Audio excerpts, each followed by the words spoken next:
இலக்கணத்தில் ஒழிபியல் என்ற ஒரு பகுதி இருக்கிறது. அது எதற்காக உள்ளது அப்படின்னு பார்ப்போம். இப்போது இலக்கண விதிகளுக்கு உட்பட்டு தான் எல்லா செயலும் இயற்றப்பட்டிருக்கும். சில நேரங்களில் அந்த இலக்கண விதிகளுக்கு உட்படாமல் செய்யுள் அமைந்துவிடும். அதுக்காக அந்த செய்யுளை நம்ம புறந்தள்ள முடியாது. அந்த புறந்தொல்லாமல் இருப்பதற்காக சில மாற்று விதிகளை கூறக்கூடிய பகுதிக்கு தான் ஒழிபியல் அப்படின்னு பேர். இப்போது ஒரு உதாரணத்துக்கு பாருங்கள். குழலினிது யாழினிது என்ப தமக்கள் மழலைச்சொல் கேளாதவர். இங்கே முதல் சீர் குழலினி. இப்போ குழை என்பது நிறை, ழினிங்கிறது நிறை. அப்போது நிறை நிறை கருவிலம் வாய்ப்பாடு. அடுத்த சீர் என்ன? தியாழினின்னு வருது. தியா அப்படிங்கிறது குரில் நடில் நிறை. அப்போ முதல் சீர் விலத்தில் முடியுது, அடுத்த சீர் நிறையில் ஆரம்பிக்குது. அப்போது விலத்தில் விலமுன் நிறைன்னு மாறுது.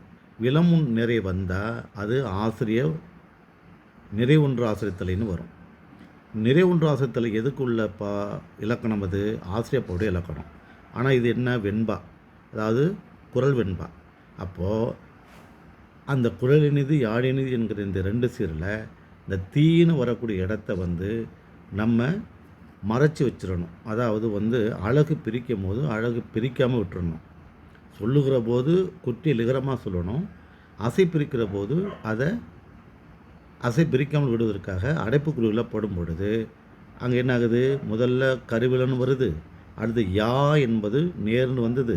அப்போ விலமும் நேர்னு இயற்சிறு வெண்டலை வருது.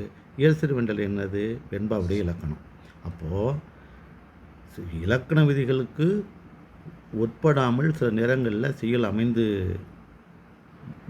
விடுவதே அதற்காக அது புறந்தல்லாமல் இருப்பதற்காக சில விதிகளை மாற்றி அதை அடைப்புக்குறியில் போடுறோம் இல்லையா? அதுதான் ஒழிபியல் அப்படின்னு பேர். இது குற்றியல் லிகரத்தில் வருது, குற்றியல் உகரமும் இருக்குது, உயிரளபடியும் இருக்குது. அது பின்வரும் வீடியோவில் பார்க்கலாம்.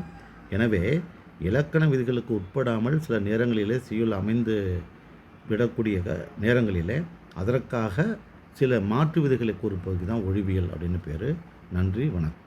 சேனலை சப்ஸ்கிரைப் பண்ணி பாருங்கள். இன்னும் முக்கியமான இலக்கண விதிகள் வரும்.